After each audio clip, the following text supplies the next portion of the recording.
Welcome to the Breaking the Silence podcast. I am your host, Arthur Nikki Nicole. Here I believe in winning together and creating a safe, supportive space for people to share their stories and start their healing journey. My passion is to help people confront hidden battles, embrace their truths, and take steps towards a more fulfilling life. Every episode is designed to break the silence on topics that often go unspoken, leading to conversations that uplift, inspire, and transform. Join me as we break the barriers and find strength through shared experiences, one story at a time.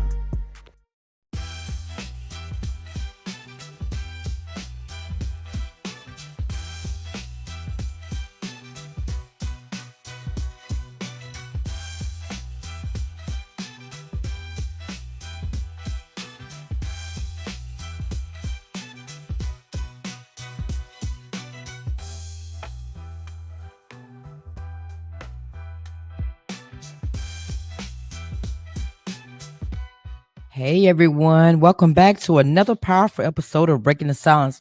I am your host, Coach Nikki Nicole, and now we're in season 7. This is the space where we shine the light on incredible people who are doing great things and making a difference in the world. Together, we will uncover untold stories, break barriers, and challenge the norms to inspire change. So get ready to be inspired, learn, and join this movement as we break the silence on the issues that matter the most. So let's dive into today's episode. Today's guest is NHL Marcel. He is an artist from Cleveland, Mississippi. He started his music career, y'all, at a very young age, 7 years old. Because of his dope music, he sold out at Austin's show and caught the eyes of record labels' attention. Today, we are going to talk about his journey in the music industry as well as hip hop in America back then and versus today. So, after his countdown, please welcome this amazing music soul to the Breaking Silence platform. Nigga got a chop in the bag of the crew, yeah. Pop out, let it shoot, yeah. 556 and 762, yeah. Let it do what it do, yeah. Double all in shots out the roof, yeah. Bossed up, now you acting brand new, yeah. Bad bitch, you be acting a fool, yeah. And mechanics packing the two, yeah. Back in the day, younger wasn't trying to even rap it. Try to bring the motherfucking pack in. Nigga got a problem, turn around straight, get active. Put his ass straight with the pack in. Nigga, I want it, I get it like Giddy. Talking that shit when you motherfucking see me. Nigga so water like motherfucking Fiji. Fucking your bitch and I put it on TV. Never had look at a tat on my neck and my wrist. Doing. So tell everybody a little bit about yourself, a little bit more than what I told them about you. Oh man, so what's good, man? They call me NHL Marcel. Never had love Marcel. I go by NHL Marcel, man. Never had love himself. You feel me? Like I'm originally from Cleveland, Mississippi, but I'm based out here in Austin, Texas. Like I said, like she said, I've been doing this music stuff since I was 7 years old. You feel me? I got a music bloodline, like it's ridiculous music bloodline for like producers, like rappers, singers, everybody, like actresses. Like we got, it's crazy. That I've been doing this music stuff since I was 7. My Uncle Terrance, the one who influenced me, R.P. to Terrance, he the one who influenced me with this music stuff. I started rapping in his basement and stuff. Like I was just a usual kid. I never wanted to watch, you know what I'm saying, cartoons, and just put on some music, you know what I'm saying, like MTV, BET or something like that, you feel me? Like, and everything gonna get busted. Like, that's what attracted me, you know what I'm saying? I didn't really, like, I was outside, but I was outside with some headphones or something. Like, I was outside with some headphones. Yes, so man. Now that's how you met music, but how did you meet hip hop in particular? How did you come across hip hop and say, you know what, this is the genre for me? Oh man, so, and the funny story though, I wasn't into hip hop at first, you know what I'm saying? So my mama and them, she put me in a church house, you know what I'm saying? So I was singing at first. I was like a soprano, I think that's what they call. Not a soprano. I don't know. Alto? Well, I don't know, one with the deep voice. I think I'm saying it wrong. The bass. Yeah, something like that. I don't know though. I forgot. You know what I'm saying? It's been a long time. But like the only reason why I didn't pursue it because they was forcing me to do something. You know what I'm saying? They ain't let me fall in love with it. So I just chose like a different outlet. So I started doing like, you know what I'm saying, different type of music, trying to feel it. At first, I ain't gonna cap. I was not the best of the best. But like when I started getting the flow of it, like going down the road with it, you know what I'm saying? I had one little song that did something. You feel me? Like it was called Bad Little Mama. I had one song that did something in high school. But other than that, though, I just kept going because if I got one song, that means I can keep going. I can get another one. I can get another one. I can get another one. You know, so I never Exactly. stop. I just never stop. So growing up in Cleveland, Mississippi, how did your environment, your earlier influences, as far as artists like Uncle Terrance and Chief Keef, how do they shape your passion for music? Uh, my uncle Terrance, like we was in Chicago. I stayed when I stayed in Chicago. He just really he was just on something different. Like everybody else, it was like they was hating on him too, though. I ain't gonna count. They was hating on him too. They was talking about like it wasn't gonna do nothing for him. You know what I'm saying? But like he really inflected a lot of people. Me and my cousin Jarrell. So we like the music, really people in the music thing, like from youngest all the way up right now, that's still really doing it though. But we got other, you know what I'm saying? It's just really us two right now. Then I got my little brothers, then I got my baby cousins on it as well. But it's just a different environment though. Like Chief Keef, on the reason why I like him so much too. God, Lee, stop biting me. Hold on one second, mama. Dude, get down. No, like Chief Keef though, like he really put me on like some young person stuff when I was younger. So yeah, I feel like nobody could mess with me. I want to be like Chief, shoot, like he doing it, we doing it. You know what I'm saying? He being bad, getting in trouble. You know what I'm saying? We getting bad, we getting in trouble. So it just influenced a lot of things I do. Nice. I love it. So now you have this unique voice and this stage presence that's like unbelievable. Unbelievable. How did you discover and develop your sound? And what sets it apart from all the artists that's out there today? Because the music industry now is so oversaturated.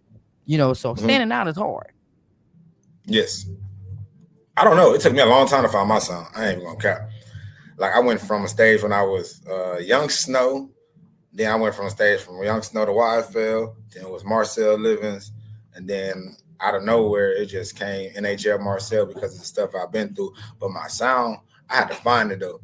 It took a minute though, because at first nobody wasn't listening to my music as much as I wanted to now. But it just one day I just went in there. I think I was mad one day. I just really was pissed off. I just decided to go make some music, and then I guess that was it. Everybody fucked with it. I'm sorry, excuse my friend. But yeah, everybody messed with it though. But other than that, I just ran with it. They said I sound like a baby DMX.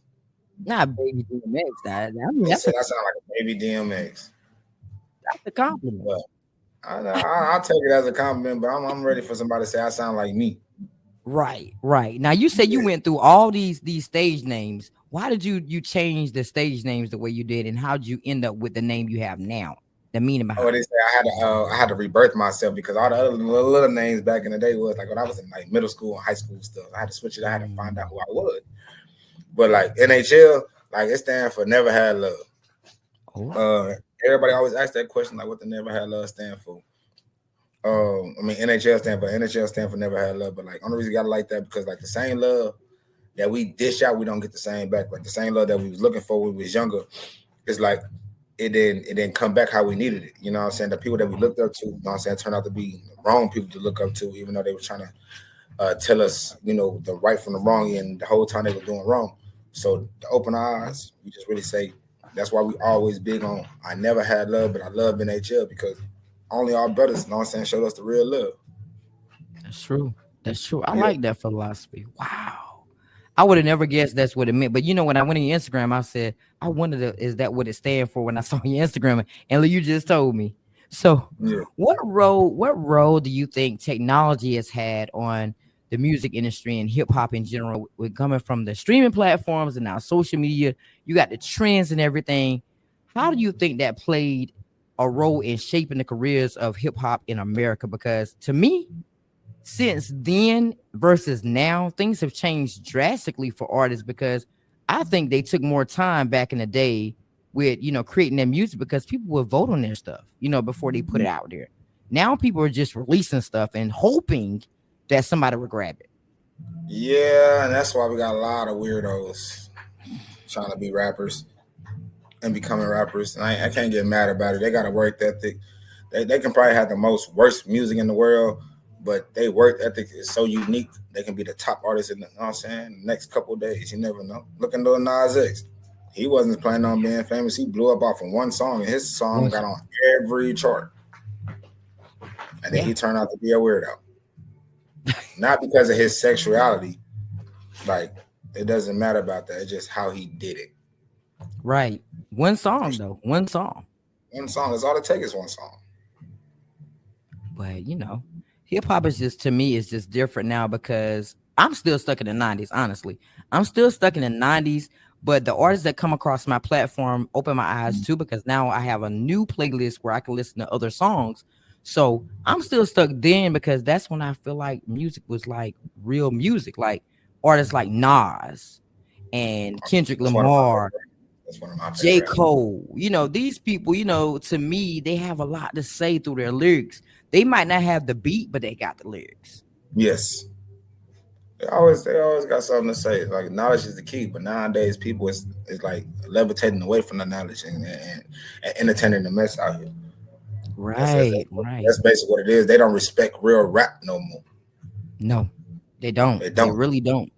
Like 90s, yeah, I ain't gonna cap. I agree with you. 90s, it has the best music. I'm gonna say 80s too, but 90s got the best music. I'm saying with the real love music, real hip hop, actual real beef rapping, but it was just kept in the music without people getting killed or nothing like that. Right. I Now respect everything about violence.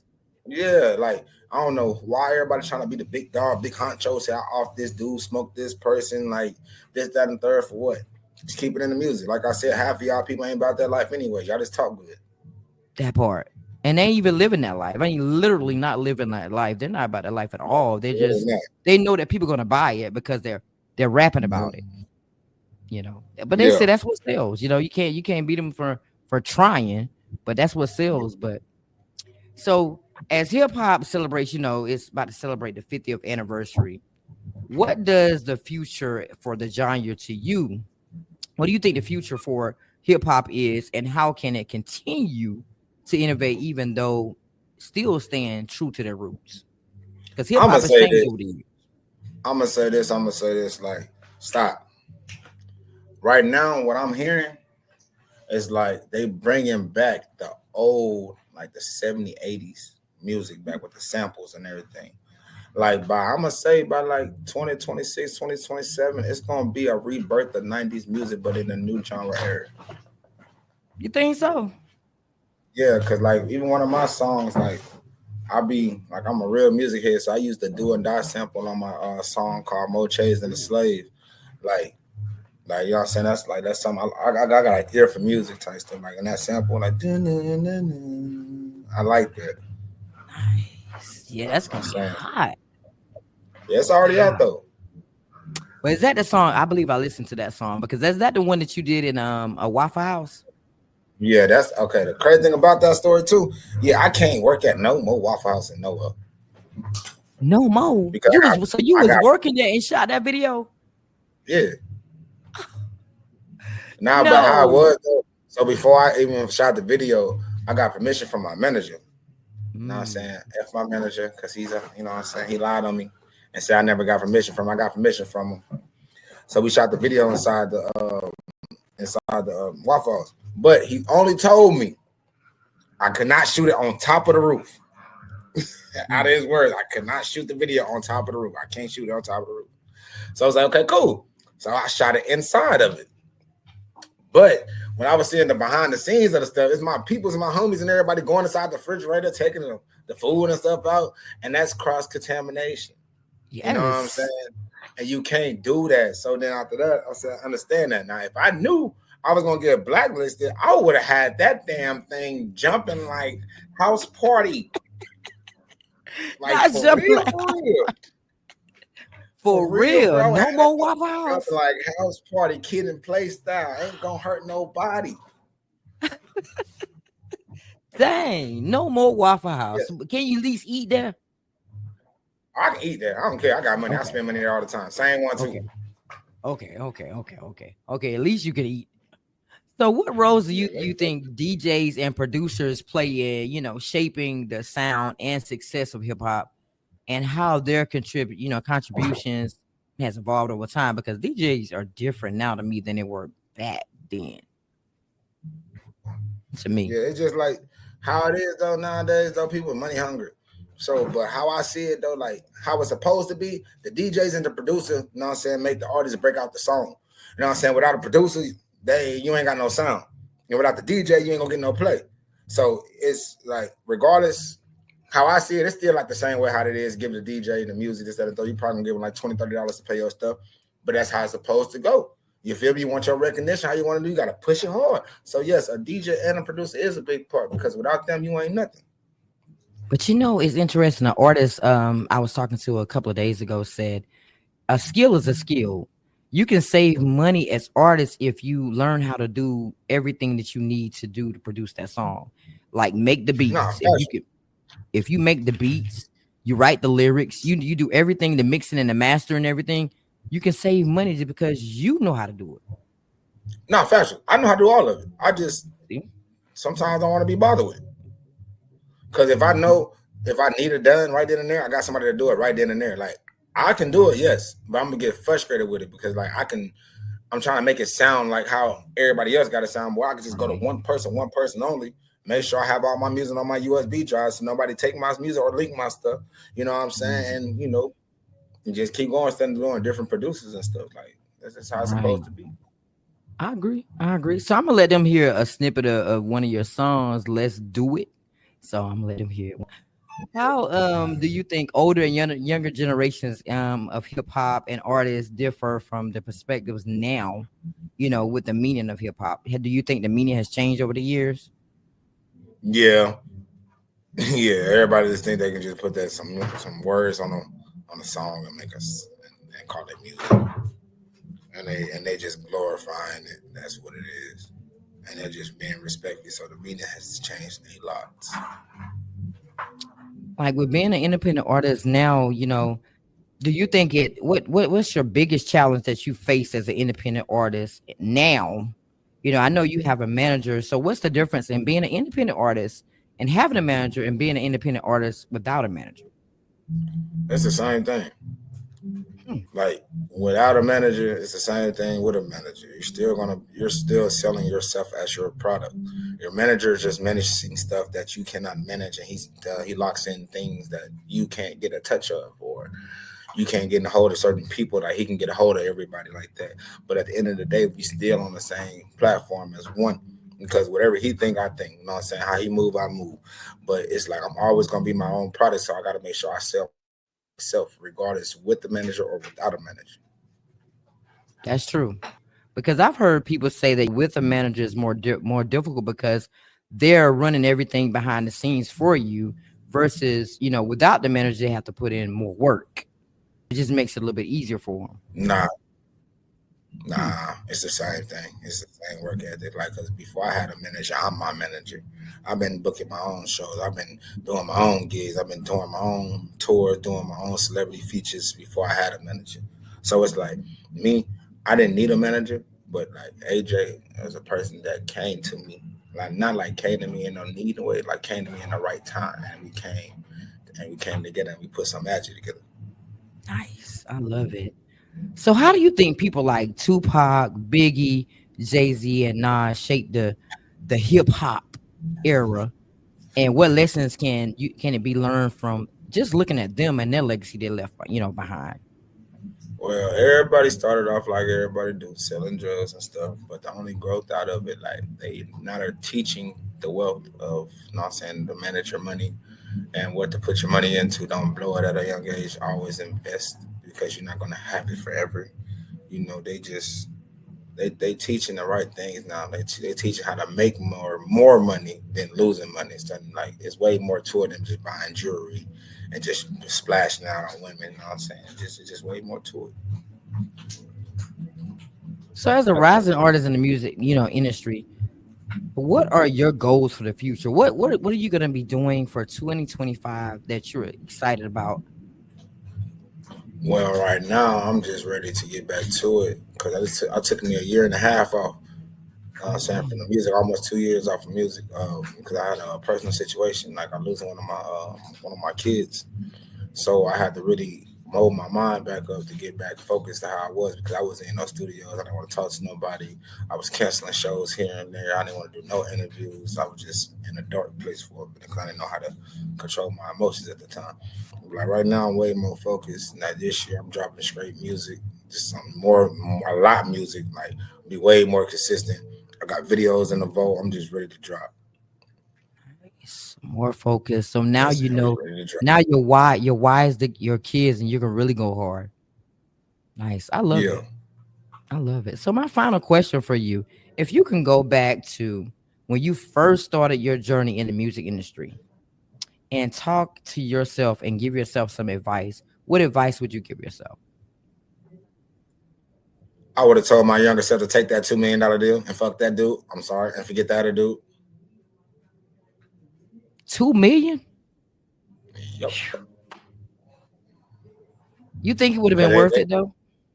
yeah, honestly, I ain't even gonna trying to be funny though, because like at the time they respected me more because I was humble with it, you know. So like I said, if you ain't getting him, you ain't getting me.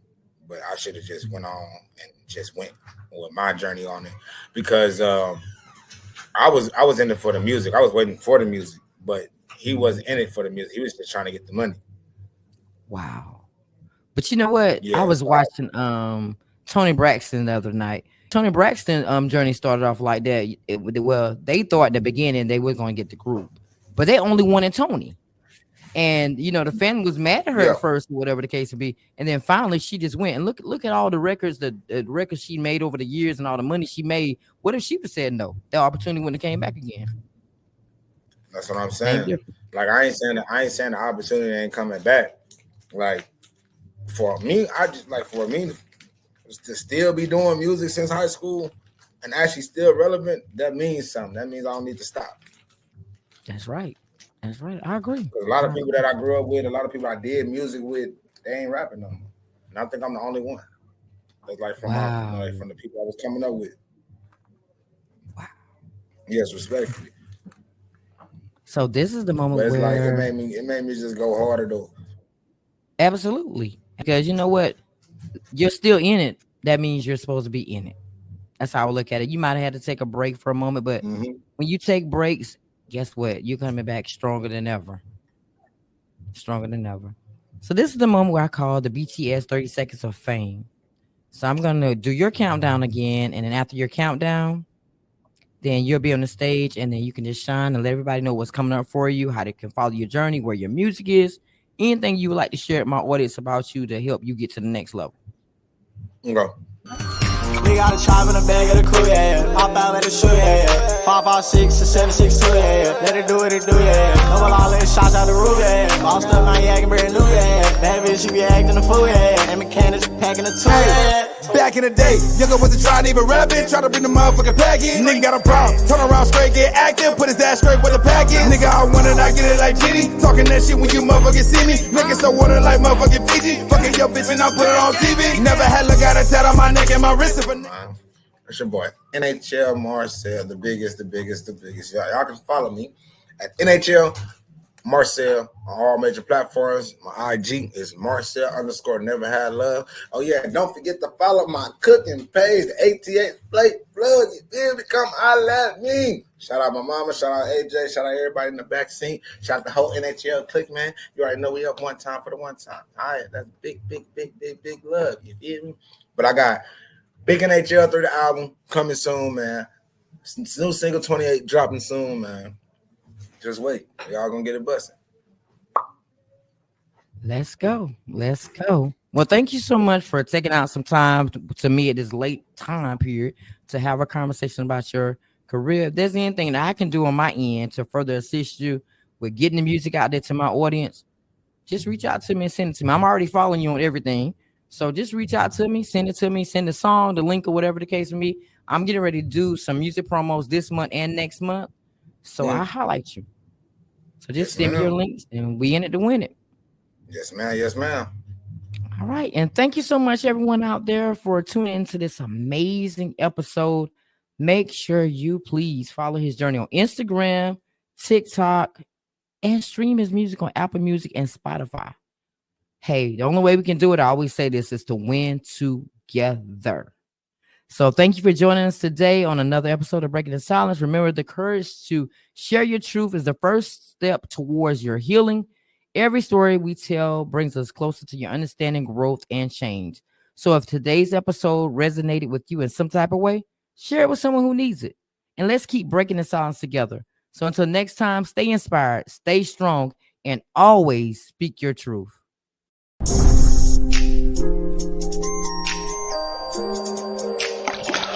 Gang, gang, gang, gang. Mr. Front door, back door. Never had love shit.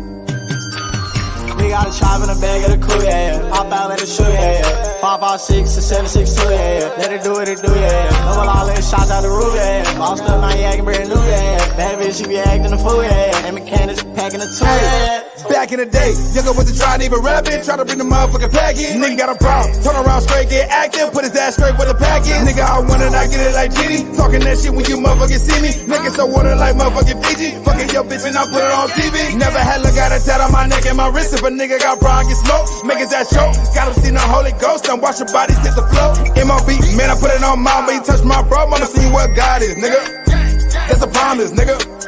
That's a promise, nigga, I'm a menace. When the straight comes to my city, these niggas, they know I get wiggy. Be acting like bitches, they walk around looking like sis. They up in that club, they be switching. Free the bros, man, straight out the game. Hey, sooner or later, and I'm more free gang. Hey, sooner or later, and I'm more free gang. Hey, young nigga like me, flexed on the regular. Bad bitches looking at me like I'm in a Tesla. Mississippi nigga, bust the head like it's voodoo. I keep a Glock on me cause I gotta watch Odu. My son needs something, I gotta get this cake. No time for lacking, my mind on this paper. I'm up on a mission, man, like I'm free racing. I'm hungry, I'm starving, ain't no time for patience. Mama needs something, that's no hesitation. Got 17 brothers, that's 6, that's crazy. Clicking that map, make you rock up my bed. If a nigga talking shit, put his ass in the grave. One beef, go tit for tat. Put your bitch ass up in the back. Big Glock 19, go rat-tat-tat-tat. Pickable bitch. We got a chop in the bag of the crew, yeah. Hop out, let it shoot, yeah.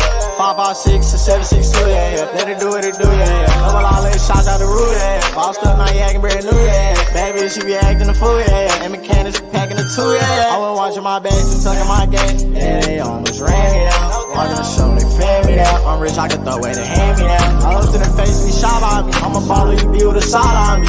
Brought more partners, I shot by three. I walk straight in the club, I ain't got ID. I'm close to the bitch, yeah, I got plenty ice on. She give me top, give a shoulder to cry on. She a little savage, won't fuck with the lights on. Hold off the drink, had to drive with the brights on. Like I'ma give her the dick. Spend a like 10K, I can give her a wrist. I'ma throw you a nut before I give you a kick. Got more than one on, I can give you a stick. No doubt.